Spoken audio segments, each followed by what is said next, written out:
Everyone is asking, why did security agents really try to arrest Nasir El-Rufai at the Abuja airport this week?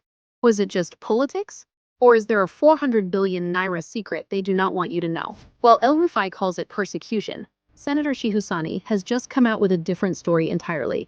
He claims the real reason for the heat is a massive 400 billion Naira financial scandal and the $350 million World Bank loan that has left Kaduna in heavy debt with no projects to show for it. Sani is not just talking about money. He is calling out the tyranny and the human rights abuses that the former governor is now pretending to fight against. Is the law finally catching up? Or is this just a move to clear him out of the way before 2027? Listen now to Shehu Sani's brutal honesty in this Arise TV interview. Is, does this man believe in fundamental rights? No. Does this man believe in democracy? No. Does this man believe in rule of law? No, he never believed. His anger, his frustration, and his criticisms of this administration, which of course fundamentally has a right to, was not born out of the interest for democracy or the suffering of the ordinary Nigerians.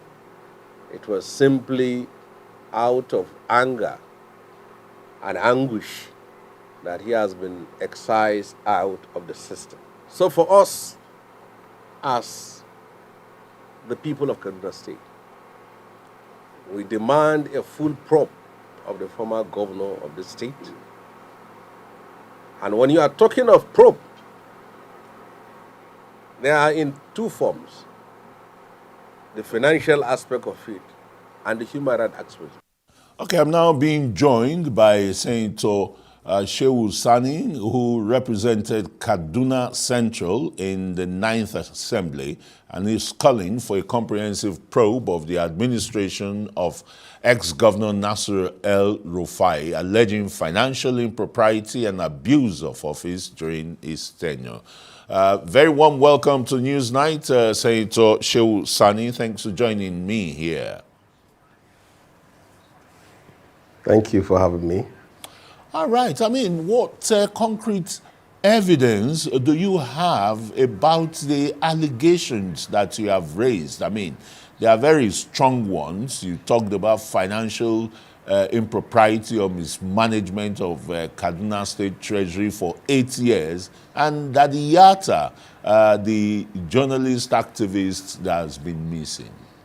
Do you have concrete evidence to tender to that effect? And why have you not written to the security agencies attaching documents to support your claims? Well, thank you for having me in your program again.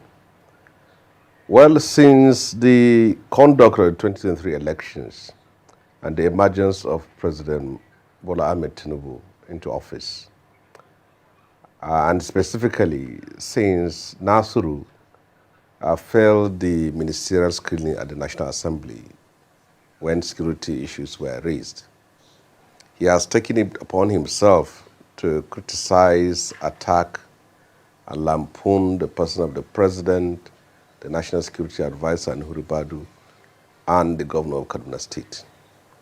Well, as a citizen of a democracy, he has the right to express opinion. He is entitled to. But for those of us in Kaduna State, we know that he never practiced what he is preaching today. He never, as a governor of a state, demonstrated that he is a Democrat. He never believed in fundamental rights. He never believed in rule of law. He never believed in justice. He never believed in unity. His tenure in office for the whole 8 years was characterized by divisiveness, by repression, by arrest, intimidation, and disrespect for court orders. This is not sentiment. This is not propaganda. These are issues that are backed with empirical evidence as far as his conduct was concerned in Kaduna State. Having said that, there are two issues I have raised here. The first is the corruption that was perpetrated under his leadership. The Kaduna State House of Assembly has comprehensively probed the account of Kaduna State from 2015 to 2023. And they found out how over 400 billion naira was looted from the state. And it was a full report that any journalist, any individual can come to Kaduna State and get it. You saw how he was able to secure a loan of $350 million. And we challenge anybody to come to Kaduna State and show us any project of $50 million in the whole 23 local governments in the state. So for us, we are not even saying it should be probe. The probe has been done. All that needs to be done is that the document of the probe should be submitted to security agencies, and he should be prosecuted for what he has done in Kaduna State. The second aspect of it is human rights activism. He has been calling Tinubu a tyrant. He has been saying Nigeria is a dictatorship, all these things here. Well, for anybody outside of Kaduna State, maybe he will impress you. But what we also say at Kaduna State, if you believe that Nasru is a Democrat and a worthy leader, we pray to God to make your state have someone of his kind, and what he did to us, he should also do to you in response. But what we know very well is that there are cases of gross human rights violations that has never even happened in Chile. First of all, he demolished the homes of people against court orders. He demolished the shops and markets of traders against court orders. He sacked civil servants in their thousands against court orders. He sacked teachers in their thousands against court. Now, with this record, can this person call himself a Democrat or a respecter of rule of law? Keep that aside. Journalists were arrested and jailed for writing stories that hold his government accountable. And this journalist is not a title. They have names. My Dad of Leadership was arrested and jailed in Kaduna. Luca Biniad of Vanguard was arrested and jailed in Kaduna. Jacob Dixon of Authentic was arrested and jailed in Kaduna. Keep those ones aside. There are individuals who were arrested for simply posting their views on social media. Nasru Jagaban, a youth activist from Southern Kaduna. Stephen K. was a youth activist from Southern Kaduna. A lecturer with Kaduna State University, John Amfulani, was arrested and handed into prison. Islamic clerics from Zaria, who were praying when he sacked them and denied them their entitlement. All of them, over 100 of them, were picked and sent to Kaduna prison. Christian leaders in Kajuru local government, who were protesting against the killing of their own traditional ruler who came to visit Nasru on his way back. Bandit killed him. He arrested all of them and sent them to Kaduna prison. Now, talk of demolition of houses. Suleiman Hunkwe, the senator representing Kaduna North, his home was demolished for political reasons. The late Magatekada. I can go on and on to tell you specific cases of rights violation. He doesn't tolerate opposition. He doesn't accept criticism.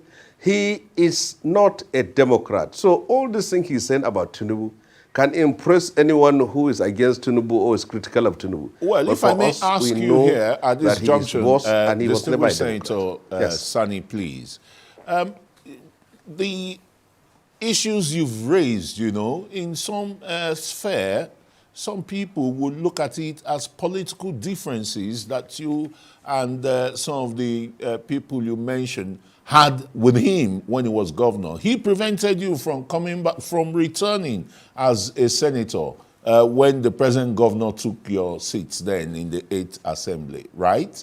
And would you say that the government, despite his criticism, which he has the right to do, is treating El-Rufai with kid gloves? Is that what you are inferring? Well, if you say I'm critical of him because he denied me return to the Senate, but the person who took over my seat is the present governor of Kaduna State, and why am I not fighting him when he was in the Senate, when he took my seat? Why am I not fighting him when he became a governor? And for everyone who knows my history, did I start criticizing government or standing up for the rights of people under this administration? I have been in the field of activism and the struggle for justice, democracy, long before any Nigerian here of Nasir El-Rufai. Where was Nasir El-Rufai during the Babangida regime? Where was Nasir El-Rufai during the Abacha regime? Where was Nasir El-Rufai before he was appointed a DG, whatever it is? So we have the record of speaking truth to power, of standing for what is just. But what I said very clear is that if he is impressing anybody outside of Kaduna State by his attack, innuendos, criticism, and tantrums against President Tinubu, well, that is your own business. But for those of us in Kaduna, we know that he never practiced what he preaches. And he is the opposite of all he is saying today. How can someone who has been a governor of Kaduna State, who never respect court orders, who never respect fundamental rights of citizens, who treated the Christian section of the state like blacks in apartheid South Africa, will that person now come and look at you in the face and talk to you about democracy and human rights? Well, he can say it to you, but not to people like us who are from Kaduna, who have been victims of his administration for 8 years, which he served as a governor. Well, thanks so very much, Senator Shehu Sani. There's so much to interrogate, with you about the leadership of Nasir El-Rufai, former governor of Kaduna State, but time will not just permit. Shehu Sani, a former, he represented Kaduna Central in the 8th National Assembly. Thank you for joining us.